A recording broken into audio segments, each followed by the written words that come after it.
দীর্ঘদিনের জুলুমের দেয়াল ভেঙে ক্ষমতার মসনদে বসতে যাচ্ছে বিএনপি। প্রথমবারের মতো দেশ পরিচালনার দায়িত্ব পাচ্ছেন দলটির চেয়ারম্যান তারেক রহমান।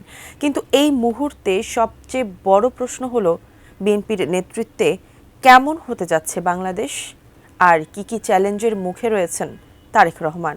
বিস্তারিত ডেস্ক রিপোর্টে। প্রায় 2 দশকের দীর্ঘ রাজনৈতিক মরুভূমি পাড়ি দিয়ে ফের রাষ্ট্র ক্ষমতার মসনদে বসছে বাংলাদেশ জাতীয়তাবাদী দল বিএনপি। গত বৃহস্পতিবারের সংসদ নির্বাচনে নিরঙ্কুশ জয়ের পর এখন দেশ জুড়ে বইছে পরিবর্তনের হাওয়া। আগামী 17 ফেব্রুয়ারি নতুন মন্ত্রিসভার শপথ গ্রহণের মধ্য দিয়ে শুরু হতে যাচ্ছে এক নতুন অধ্যায়। আর এই নতুন অধ্যায়ের পরিবর্তন নিয়ে সাধারণ মানুষের মাঝে বইছে উচ্ছ্বাস। তো দেশের জনগণ আশা করে যে সামগ্রিক বাস্তবতার প্রেক্ষিতে যতটুকু সম্ভব তার সর্বোচ্চ চেষ্টা যাতে করা হয়। বিএনপি যেহেতু প্রথাগত রাজনীতির বাইরে যাওয়ার চেষ্টা করছে, আশা করি এই প্রচেষ্টা সফল হবে। যদিও যেহেতু তারা একটা কনভেনশনাল রাজনৈতিক দল, তাদের অনেক প্রতিবন্ধকতার সম্মুখীন হতে হবে যাত্রায়।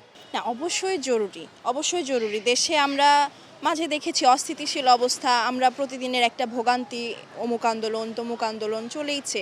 আমরা একটা জায়গায় বেরিয়েছি, হয়তো দেখা গেছে 1 ঘন্টায় পৌঁছানোর কথা, আমরা 3 ঘন্টায়ও সেখানে পৌঁছতে পারছি না। তো নানান রকম ভোগান্তি গেছে। এটা এখন একদম জরুরি হয়ে গেছে যে আমাদের দেশে শান্তিটা প্রচণ্ড দরকার।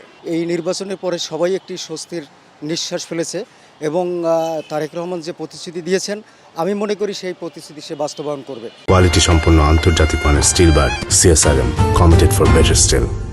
শনিবার নির্বাচন কমিশনের প্রকাশিত গেজেট অনুযায়ী 300 আসনে সংসদীয় যুদ্ধে 212টি আসনে জয়লাভ করে একক সংখ্যাগরিষ্ঠতা নিশ্চিত করেছে বিএনপির নেতৃত্বাধীন জোট। নেতৃত্বাধীন জোট 77টি আসন নিয়ে শক্তিশালী বিরোধী পক্ষ হিসেবে আবির্ভূত হয়েছে। এই ফলাফল শুধু ক্ষমতার পরিবর্তন নয়, বরং বাংলাদেশের রাজনৈতিক মেরুকরণের এক বড় ধরনের পরিবর্তন হিসেবে দেখছেন বিশ্লেষকরা। তবে বিএনপির নেতৃত্বে সরকারের সামনে রয়েছে একাধিক চ্যালেঞ্জ। নির্বাচনী প্রতিশ্রুতিতে বিএনপি বেশ কিছু অঙ্গীকার করেছিল। এর মধ্যে সবচেয়ে বেশি ফোকাস ছিল ফ্যামিলি কার্ড, কৃষি কার্ড, বেকারত্ব দূরীকরণে, কর্মসংস্থান তৈরি, 18 মাসে 1 কোটি চাকুরি সহ বেশ কিছু অঙ্গীকার। বিএনপির সামনে এখন সবচেয়ে বড় চ্যালেঞ্জ হচ্ছে দ্রব্যমূল্যের দাম স্থিতিশীল রেখে এসব প্রতিশ্রুতি বাস্তবায়ন করা। সবচেয়ে বড় চ্যালেঞ্জ হলো আঞ্চলিক সম্পর্কের ভারসাম্য ধরে রাখা। শেখ হাসিনাকে কেন্দ্র করে ভারতের সাথে ঐতিহাসিক সম্পর্ক বর্তমানে একেবারে তলানিতে। সেই সম্পর্ক পুনরুদ্ধারেও এখন আগ্রহী 2 দেশ। অপরদিকে ভারতের সাথে টানাপোড়েন বাড়লে বাংলাদেশের ঘনিষ্ঠ হয়েছে পাকিস্তানও। বর্তমানে প্রেক্ষাপটে এই 2 দেশের সাথে একই সাথে সম্পর্ক রাখা বিএনপি সরকারের জন্য বড় চ্যালেঞ্জ। কারণ নয়াদিল্লি বরাবরই ইসলামাবাদের সাথে ঘনিষ্ঠতা নিজেদের জন্য হুমকি হিসেবে মনে করে। তবে বিএনপি বলছে ভারসাম্যপূর্ণ সম্পর্ক রাখার কথা, অর্থাৎ একক কোনো দেশের দিকে বেশি ঝুঁকে থাকা নয়। বিএনপি বাংলাদেশের স্বার্থকেই বেশি প্রাধান্য দিচ্ছে। দলটি বলছে বাংলাদেশের পররাষ্ট্রনীতি হবে সবার আগে বাংলাদেশ।